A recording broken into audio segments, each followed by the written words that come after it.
অভয়ের মা 9th আগস্টে যে র্যালিতে গেছিল, সেই র্যালিতে হচ্ছে পুলিশ তাদেরকে মেরেছিল, মানে অভয়ের মা এবং বাবাকে। তার ভিতরে মা ইনজিওর্ড হয়ে হসপিটালে ভর্তি হয়েছিল এবং সেটা নিয়ে কলকাতা পুলিশের কাছে যখন এফআইআর করার কথা বলা হয়, তিনটে থানা আর কি মিউজিক্যাল চেয়ারের মতো ঘুরিয়েছিল। আলটিমেটলি কমিশনার অফ পুলিশের কাছে একটা মেল করার পরে একটা জিডি করে, যেটাকে আমরা ডিমান্ড করেছিলাম এফআইআর, কিন্তু সেটা করে না এবং পরবর্তীকালে কলকাতা পুলিশ সেই অর্থে কোনো তদন্ত করেনি। আমরা হাইকোর্টে একটা পিটিশন ফাইল করেছিলাম এবং সেটা নিয়ে এর আগে বিচারপতি তীর্থঙ্কর ঘোষ মণিপাল হসপিটাল থেকে রিপোর্ট চেয়ে পাঠিয়েছিলেন এবং যেটা কলকাতা পুলিশের বক্তব্য ছিল তেমন কিছু হয়নি। কিন্তু আজকে রিপোর্ট পেয়ে তিনি এটা বললেন যে হেড ইনজুরি আছে, সেটা তো মেডিকেল রিপোর্টসে ক্লিয়ারলি মেনশন করা আছে। এবং তারপরে দুটো থানা যে রিপোর্ট জমা দিয়েছে তারা বলেছে তারা কিছুই পায়নি, তেমন কিছু হয়নি। তো সেটা কোর্ট মানতে চায়নি এবং তিনি আজকে যেটা অর্ডার দিয়েছেন যে কমিশনার অফ পুলিশকে, একটা ডেপুটি কমিশনার র্যাঙ্কের পুলিশ অফিসারকে এই কেসের তদন্তভার নিতে হবে। তিনি মণিপাল হসপিটাল থেকে সমস্ত রিপোর্ট নিয়ে আবার শুরু থেকে এই তদন্তটা করবেন। যেদিনে 9 আগস্টে অভয়ের বাবা মা দুজনকেই মারা হয়েছিল। তার ভিতরে মা বেশি ইনজিওর্ড হয়েছিল। মায়ের কপালে একটা বড় সোয়েলিং হয়েছিল, ব্যাক সাইডে মাল্টিপল ব্রুইশ ছিল এবং হাতের যে শাখা সেই শাখাও ভেঙে গেছিল। সেটা তো কলকাতা পুলিশ মেরেছিল, সেটা অভয়ের মা বাবা ক্লিয়ারলি বলেছে। এখন অফিসারদের তো আর ওইভাবে চেনা সম্ভব নয় যে কে কলকাতার কোন পুলিশ। তারা তখন দায়িত্বে ছিল, তারা কলকাতা পুলিশের পরিহিত ড্রেসে ছিল, সেটা ক্লিয়ারলি তারা বারবার রিপিটেডলি সেটা মিডিয়ার সামনে জানিয়েছে, সেটা কোর্টে জানিয়েছে, সেটা থানায় যখন তারা কমপ্লেন জমা দিয়েছে তারা কিন্তু জানিয়েছে, কিন্তু কলকাতা পুলিশ সেটা মানতে চায়নি। এবার আমাদের বক্তব্য ছিল যে কলকাতা পুলিশ তাহলে সিসিটিভি দেখাক। এখন দেখুন দুটো জিনিস বেরিয়ে আসে, একটা হচ্ছে যে যখন দেখবেন কলকাতা পুলিশ কাউকে মারে তখন তার সিসিটিভি কিন্তু থাকে না, কিন্তু কলকাতা পুলিশকে কেউ মারলে সেটার কিন্তু সিসিটিভি থাকে। এটাই হচ্ছে সব থেকে বড় সমস্যা। আমাদের বক্তব্য ছিল যদি অন্য কেউ মেরে থাকে আপনারা সিসিটিভিতে বের করুন। আপনারা বলছেন যে আজকেও যেমন ন্যাশনাল উমেন কমিশন তাদেরকে ভার্চুয়ালি কমিশনার অফ পুলিশ এবং অভয়ের বাবাকে বসিয়েছিলেন, তারা সেখানে অভিযোগ জানিয়েছিলেন, তারা সেখানে বলার চেষ্টা করেছে না এটা অন্যভাবে হয়েছে, এটা পুলিশ মারেনি। হ্যাঁ, আপনার কথা যদি ঠিক হয় যে পুলিশ মারেনি তাহলে আপনারা সিসিটিভি কেন দেখাতে পারছেন না?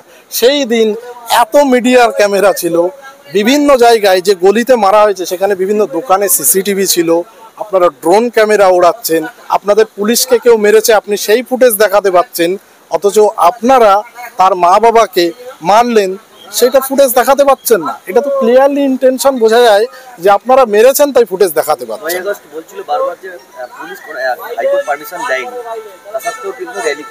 না না, হাইকোর্ট পারমিশন দেয়নি এই কথা তো নয়, হাইকোর্ট পারমিশন তো দিয়েছিল। হাইকোর্ট পারমিশন না না, পুলিশ অ্যানাউন্স করছিল। হাইকোর্ট যেটা পারমিশন দিয়েছে যে নির্দিষ্ট এরিয়া দেখে দিয়েছিল যে এই এরিয়ায় আপনারা যেতে পারবেন, সেই এরিয়ায় গেছিল, সেখানে বাধা তো ছিল না।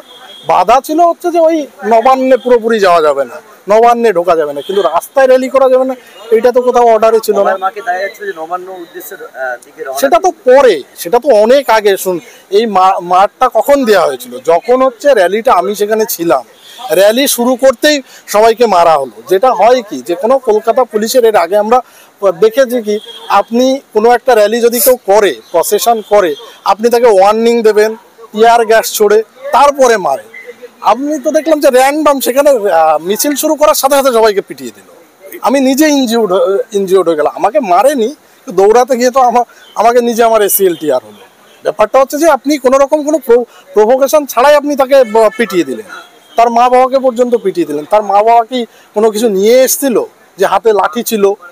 তারা অসহায় বয়স্ক মানুষ, দীর্ঘ 1 বছর ধরে মেয়ের বিচারের জন্য একবার হাইকোর্ট, একবার সুপ্রিম কোর্ট, একবার এই থানা, একবার ওই CBI দপ্তর ঘোরাঘুরি করতে তারা শারীরিকভাবেও সুস্থ নয়।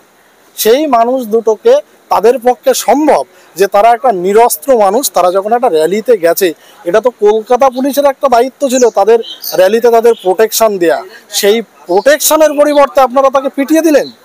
আর দেখুন, এই কথাটা আমার কথা না, আজকে যে কোর্ট যেটা অর্ডার দিয়েছে তাহলে কোর্ট তো পুলিশের কথা, পুলিশের ইনভেস্টিগেশনকে তো মানেনি।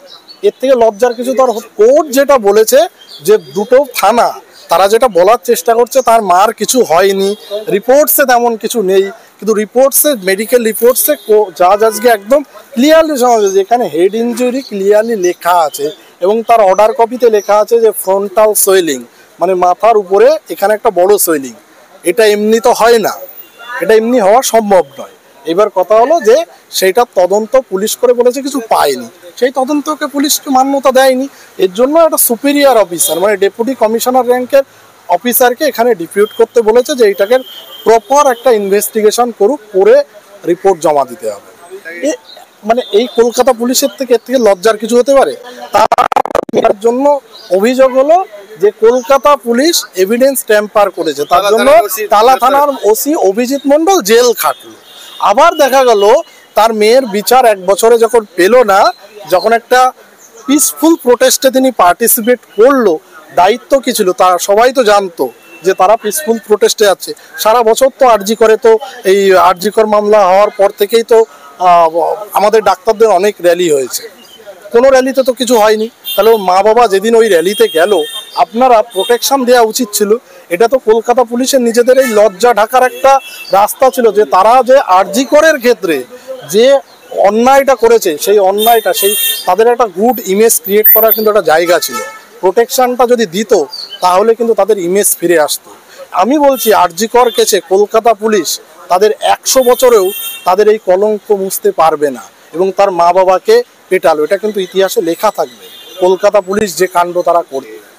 দেখুন একটা কথা বলি, যে পুলিশ যদি চায়, দেখুন সিবিআই অফিসাররা তো আলাদা কোনো ক্যাডারের নয়, তারাও পুলিশ অফিসারই, কেউ আইপিএস থেকে, কেউ সিবিআইয়ের ডিএসপি থেকে তারা ঢোকে, সবাই সেম ক্যাটাগরিরই মানে পুলিশ অফিসার, মানে আলাদা আলাদা র্যাঙ্কের, আলাদা কিছু নয়। পুলিশ যদি চাই করতে পারে, কিন্তু পুলিশকে চালাচ্ছে কারা তার সদিচ্ছার উপর নির্ভর করে। কারণ পুলিশ এখন টোটালি কন্ট্রোল হয়, যেমন কেন্দ্র সরকার এখন কন্ট্রোল করছে সিবিআইকে, রাজ্য সরকার কন্ট্রোল করছে হচ্ছে এই রাজ্য পুলিশকে। আর তারা যে ঢাক পিটিয়ে বলেছিল কুলতলি কাণ্ডে আমরা 62 দিনের মাথায় সব করে দিয়েছি। আচ্ছা আপনার বলুন তো, এই আরজি কর কেসটা বাদ দিন, বাকি রাজ্যে তো অনেক রেপ হয়েছে, অনেক মার্ডার হয়েছে। এই যে কুণাল ঘোষ বা অন্যান্য মুখপাত্ররা এত বড় বড় ভাষণ দেয় যে আমাদের পুলিশ এত ভালো কাজ করে, অত ভালো কাজ করে, কোটা ফাঁসির অর্ডার হয়েছে আজ পর্যন্ত এই রাজ্যে? রেপ আর মার্ডার তো আমি প্রায় মাঝে মধ্যেই হচ্ছে, কোটা ফাঁসির অর্ডার ওই রকমই করেছে, ওই রকমই করেছে। আমি এই যে কেসটা বলছি যে আমাদের যে আরজি করের কেসটা, সেই কেসটাও বিস্তর ফারাক রয়েছে, সেই কেসটার শুনানি এখনো ঠিক করে হয়নি।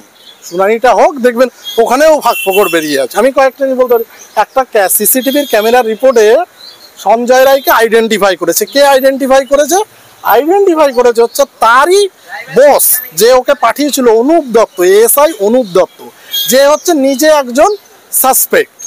সে আইডেন্টিফাই করেছে, ঢুকেছে, বেরিয়েছে। আরজি করের কিন্তু কেউ আইডেন্টিফাই করেনি, এবং সিসিটিভিতে যে বাকি মুভমেন্টগুলো ছিল কেউ আরজি করের দেখেনি। তার বেসিসেই কিন্তু জাজমেন্ট বেরিয়ে গেছে। কি করে বেরোলো আমরাও জানি না, আমি জানি না। এখন দেখুন হাইকোর্টে প্রচুর কেস পেন্ডিং, আমাদের সিঙ্গেল বেঞ্চে ছিল, এখন সেটা ডিভিশন বেঞ্চে গেছে, এখনও ডেট পাওয়া যায়নি। দেবাংশু বসাক এবং সব্বর রশিদির বেঞ্চে আমি এটুকু, দেখুন আইনের লোক না হলেও এটুকু বুঝতে পারি, বা যারা আইনজীবী আছে যারা দেখেছে, যেটুকু আলোচনা হয়েছে এই নিয়ে আপনাদের মিডিয়ায় প্রচুর লোক প্রচুর সমালোচনা করেছে। আমি বিচারকদের সম্মান জানিয়েও বলছি যে এই কেসটাও দেখবেন যে হাইকোর্টে যখন শুনানি শুরু হবে ওরকম বিস্তর ফারাক পাবেন, যেটা লোয়ার কোর্ট থেকে হয়ে আসছে আপার কোর্টে। যেরকম এই যে কুলতলির ঘটনা বললেন, আরজি করের ক্ষেত্রেও আপনি সেই জিনিসটা দেখতে পাবেন। খুলে বলেন আপনি কতটুকু জানেন। দেখুন ব্যাপারটা হচ্ছে যে ওই 9 আগস্টে যেদিন ঘটনাটা ঘটেছিল, সেদিন একটা সোশ্যাল মিডিয়াতে কিছু মন্তব্য তার মানে বাবা করেছিলেন, এবং তাতে নাকি কুণাল ঘোষের বক্তব্য হচ্ছে যে তার মানহানি হয়েছে। এখন প্রশ্ন হচ্ছে, দেখুন আমি যেটুকু বুঝি আইনের ভাষায়, বা যেটুকু আমাদের আইনজীবী বলেছেন যে মানহানির জন্য মানটাও থাকাটা খুব ইম্পর্টেন্ট। এইবার কুণাল গত 1 বছর ধরে অভয়ের মা বাবাকে কম কিছু তো বলেনি, সেই জন্য যদি নোটিশ পাঠানোর প্রয়োজন মনে করতো এই অভয়ের মা বাবা, তাহলে রোজ দিন একটা করে কুণাল ঘোষকে নোটিশ পাঠানো যেত। কিন্তু সেটা তো বাস্তবে আমরা পাঠাইনি, কারণ কুণাল ঘোষকে নোটিশ পাঠিয়ে কী হবে? শুধু অভয়ের মা বাবা নয়, উনি এত লোকের পিছনে সকাল থেকে উঠে, তৃণমূলের তো অনেক মুখপাত্র আছে, কিন্তু সমস্ত মানুষের সম্পর্কে যত রকম কুকথা বলার কুণাল ঘোষ বলেন। এই জন্য ভারতবর্ষ কেন পৃথিবীর অনেক মানুষ চেষ্টা করলে কুণাল ঘোষের নামে 100টা হয়তো সারাদিনে নোটিশ পাঠানো যায়।